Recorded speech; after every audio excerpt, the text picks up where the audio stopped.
United forum of bank unions ये एक consolidation है, कोऑर्डिनेशन कमेटी है। 9 कॉन्स्टिट्यूएंट्स जो हैं इसके हैं 4 ऑफिसर्स के हैं और 5 वर्कमैन्स के हैं।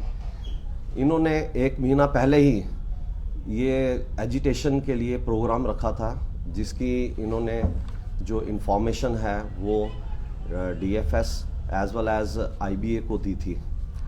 हमारी जो डिमांड्स हैं वो आप देख सकते हो कि हमने यहाँ पे पेस्ट भी की हैं और आपको हम जो है वो प्रेस रिलीज़ के द्वारा भी हम आपको जो है वो अपनी डिमांड्स जो हैं वो दे रहे हैं।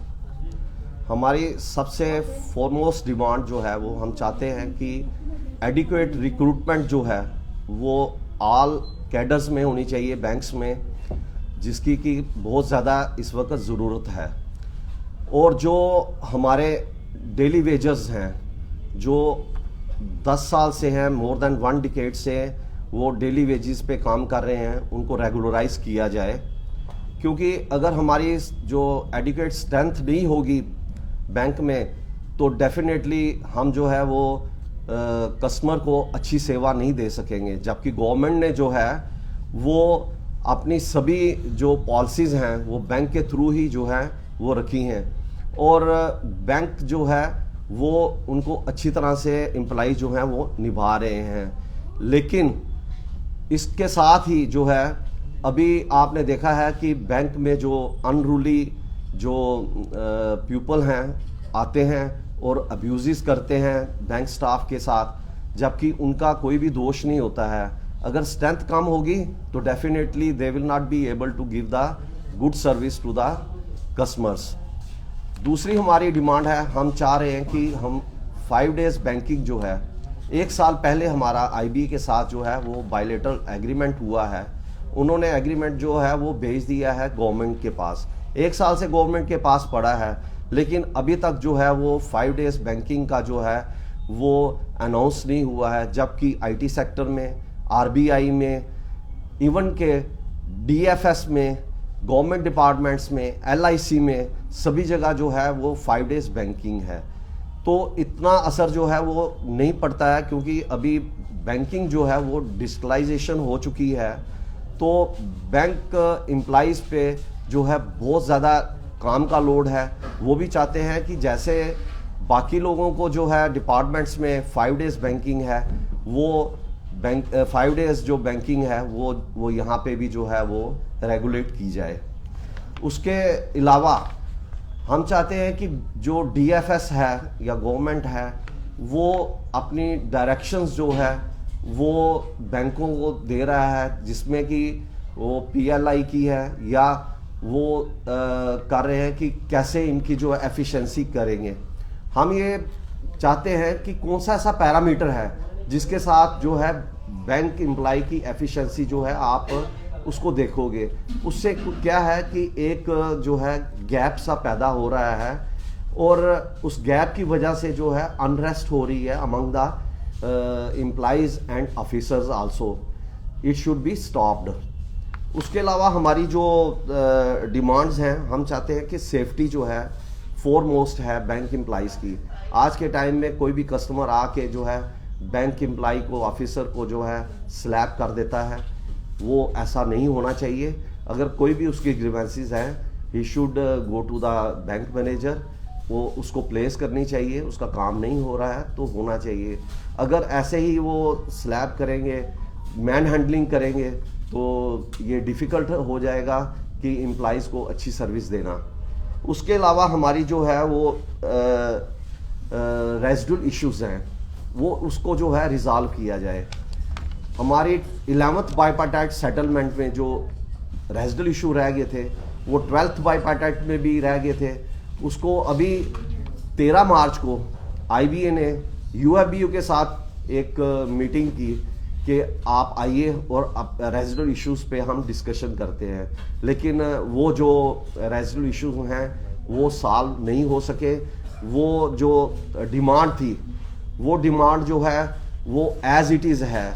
मोर ओवर हमने जो है ये अपनी डिमांड्स के लिए हम संघर्ष कर रहे हैं पिछले 1 महीने से।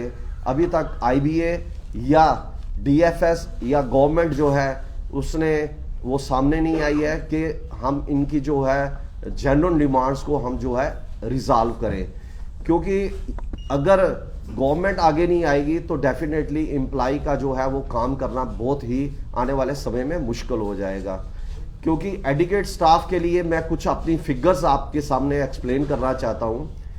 मैं बताना चाहता हूँ कि 2013 में हमारे क्लर्क्स की जो थी वो स्ट्रेंथ थी 3,98,801, जबकि 24 में 2,46,965 रहेगी। तो आज की डेट में जो रिडक्शन है वो 1,51,835 है।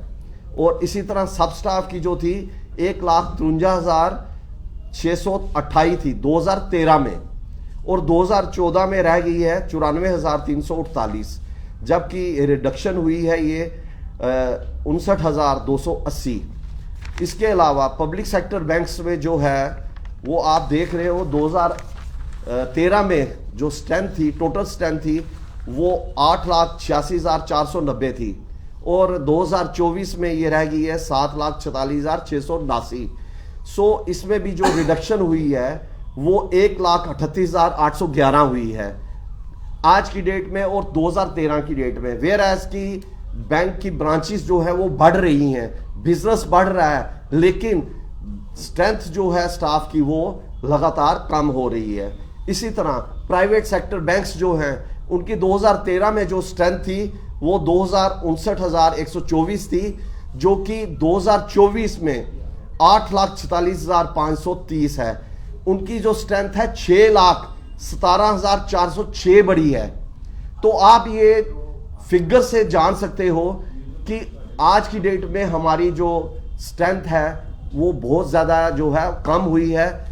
और हमारे all India general secretary comrade CH Venkatachalam ने प्लेस किया है कि मिनिमम जो है 1,50,000 जो ऑल केडर्स में स्टाफ है उसको रिक्रूट किया जाए, क्योंकि रिक्रूट होगा तो डेफिनेटली जो है आज की डेट में हमारी कंट्री के जो जवान हैं, जो नौजवान हैं, पढ़े लिखे हैं, उनको भी जो है ऑब्जर्वेशन उनकी हो जाएगी, उनको भी जो है वो नौकरियां मिलेंगी। हम ये चाहते हैं कि जो मैनेजमेंट है वो अपनी PSB और इसमें जो है DFS पॉलिसी में जो मैटर्स हैं इनमें जो है अपनी दखल अंदाजी जो है टोटली बंद करे। उसके अलावा हम ये भी चाहते हैं कि गवर्नमेंट जो है वो 51% इक्विटी जो है वो मेंटेन रखे IDBI में, वेयर एज के they are trying to privatise IDBI bank. लेकिन हम चाहते हैं कि सभी बैंक को जो है, जैसे कि 1969 में 14 नेशनलाइज्ड बैंक्स हुए थे, और आज हम उनकी जो हिस्ट्री देखें तो उन्होंने कितनी जो है ग्रोथ की है। और क्योंकि बैंक्स जो है ये एक रीढ़ की हड्डी है, गवर्नमेंट की रीढ़ की हड्डी है। अगर बैंक्स की एम्प्लॉइज जो है अगर इनको आप कमज़ोर बना दोगे, वेयर एज के हमारे प्राइम मिनिस्टर जो हैं उन्होंने बहुत तारीफ की है बैंक एम्प्लॉइज की ड्यूरिंग मोनेटाइजेशन, ड्यूरिंग कोविड, मतलब कि उन्होंने कहा है कि दे पीपल हैव एक्सेप्ट। लेकिन जब हमारा किसी जगह फायदे का काम आता है तो उस तरफ उनका ध्यान नहीं आता है, वो सेंट्रल गवर्नमेंट की तरफ जाते हैं, स्टेट गवर्नमेंट की तरफ जाते हैं, लेकिन बैंक एम्प्लॉइज को जब भी देना होता है तो उनके हाथ जो है हमेशा पीछे होते हैं। और आज की डेट में पिछले एक डिकेड से ज्यादा जो हैं वो workman directors as well as जो ऑफिसर डायरेक्टर्स हैं बैंक्स में, उनकी वैकेंसीज खाली हैं। हम चाहते हैं कि उनकी वैकेंसीज को भी जो है भरा जाए। और लास्ट में तो नहीं है, लेकिन बहुत से ऐसे मुद्दे हैं जो आपके प्रेस के सामने मैं रखना चाहता हूं।